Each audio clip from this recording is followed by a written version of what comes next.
السلام عليكم ورحمة الله وبركاته. بسم الله الرحمن الرحيم نحمده ونصلي على رسوله الكريم أما بعد. باب في المبادرات إلى الخيرات.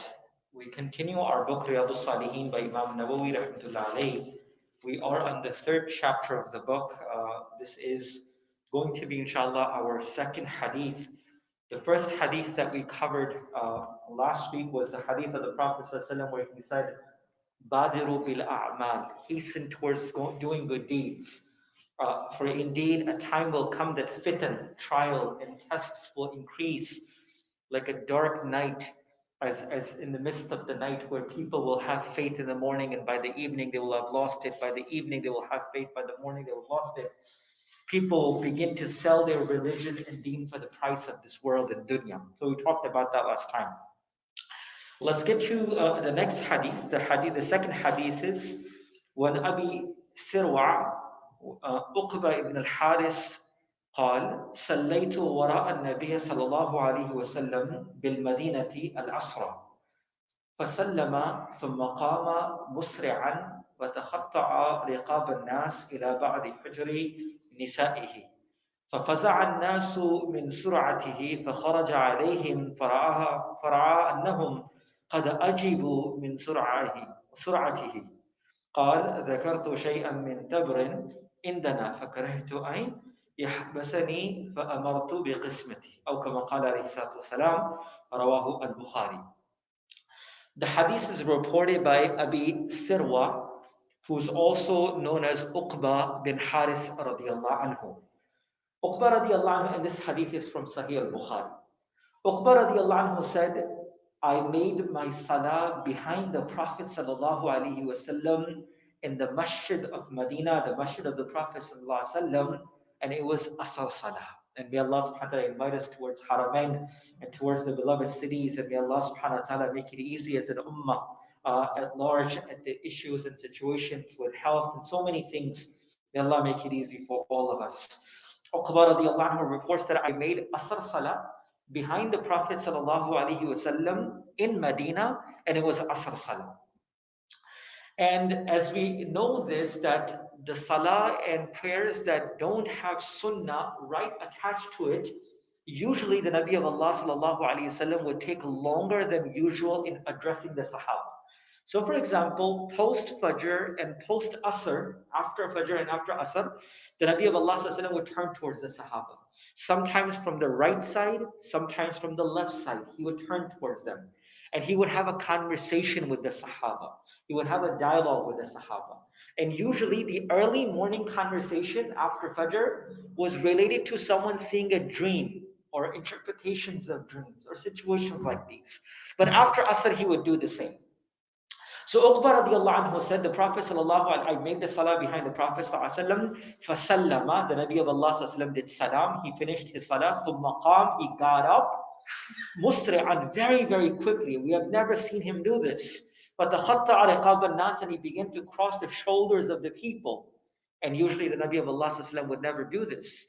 He began to cross the shoulders as you're jumping through the safuf and you're crossing the shoulders of the people. إِلَى بَعْدِ هِجْرِ نِسَائِ. And he went towards the sacred chambers, the house of the Prophet. So if you have ever been to Medina, may Allah take us to Medina with afiyah and inshallah Haramain. If this is the masjid and you're facing the Kaaba, the Qibla, on that particular side, on my right side and your left side is the resting place of the Prophet ﷺ, and that's where the household of the Prophet ﷺ was as well. These are known as the hijr, the household and the chambers. So the Prophet ﷺ quickly went and he went inside the area which was the houses of Rasulullah's family. They say we did not know exactly which wife's house he went to because all of them were connected, but he went to the house of his wives. فَفَزِعَ النَّاسِ مِنْ سُرْعَتِهِ. The people became confused, they were shocked, and they couldn't really relate of what actually happened. They were kind of scared of what they had seen. فَخَرَجَ عَلَيْهِمْ. After a few moments, the Nabi of Allah came back. And he came back upon the Sahaba. فَرَعَى أَنَّهُمْ قَدْ أَجِبُوا مِنْ سُرْعَتِهِ.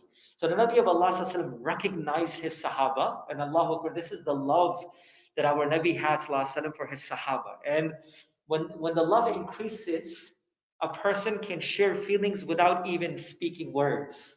That the connection of the heart was so close. Their love for the sake of Allah subhanahu wa ta'ala was so much.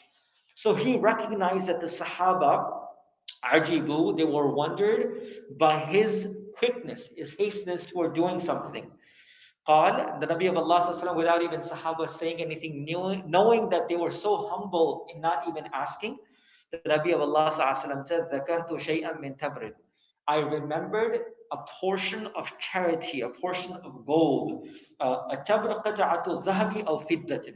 It is part of gold or silver, meaning I remembered a portion or part of gold or silver as a sadaqah, as a charity that was left for me, that I had to give to someone.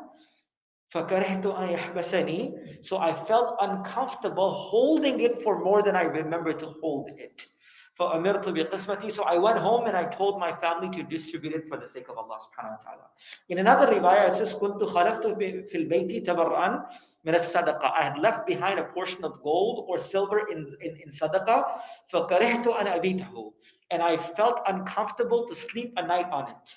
Meaning, how can I have this possession in my ownership and I sleep at night, and if Allah takes me, I will be held accountable for? How can I take this possession in my wealth, in my belonging, knowing that if I had to meet Allah subhanahu wa ta'ala this night and pass away, what will I answer Allah subhanahu wa ta'ala in His court itself? There are a few important things in this hadith itself. First and foremost, of course, the amal of Rasulullah sallallahu alaihi wasallam saying that he would always, give some time after salah and focus in dua and dhikr. Of course, if there is an urgent need for someone, there is definitely permissibility. Also, the adab and the etiquettes of the masjid itself, right? And this is very, very important. Brothers and sisters, alhamdulillah, we have this aspect, but to always remember that this is the house of Allah. This is Baytullah. And more adab and etiquettes that we show, the more that Allah opens these doors of house of Allah for all of us. And we always have to show more adab and more adab. It's like the best of the kingdoms and the best of the places that we ever enter. Another aspect, which is the most important one before I conclude, Imam Nawawi rahmatullahi brings this, that this is the Nabi of Allah subhanahu wa ta'ala. And of course, Allah subhanahu wa ta'ala protects him and helps him and guides him at every moment through wahi and revelation. But as an insan, as a human being, he does not want to delay in anything good and khair that has come in front of him. Brothers and sisters, for all of us, Allah subhanahu wa ta'ala opens us opportunities. He opens doors. He opens aspects of goodness for all of us. Sometimes it's sadaqah, sometimes it's tawbah, sometimes it's asking for forgiveness, sometimes it's joining relationship that we have broken for so many years. There are signs that come in front of us. And if we let it go, that chance may never come back ever again to our lives. So it's important to always look for opportunities where Allah subhanahu wa ta'ala allows us to do something good. And tell you one thing before I conclude, inshallah, a person will never regret over action that they have done something to please Allah subhanahu wa ta'ala. If you do something to please Allah subhanahu wa ta'ala, you will never regret over making that decision, right? So don't delay, don't overthink it. If it's something to please Allah subhanahu wa ta'ala and it's His command, please don't delay in it, because Allah subhanahu wa ta'ala will give you comfort, because in ibadah, in obedience, there is sakoon and comfort. And in the disobedience of Allah is taking away of itminan and sakoon. And the first effect of sin and ma'asiyah is that Allah subhanahu wa ta'ala takes away sakoon from the heart of that individual. There is no rahat, there is no sakoon, there is no tranquility. They may have apparent fun, the thrill, the climax, the push, but in reality, there is no sakoon and comfort in the heart that disobeys Allah subhanahu wa ta'ala. So anytime Allah gives us that opportunity, let's inshallah make sure that we utilize this, inshallah. And just last announcement, alhamdulillah, we're beginning our tajweed classes. We're supposed to have the first one. I was a little late. I asked for forgiveness. Mondays and Wednesdays, inshallah, 7:30 to 8.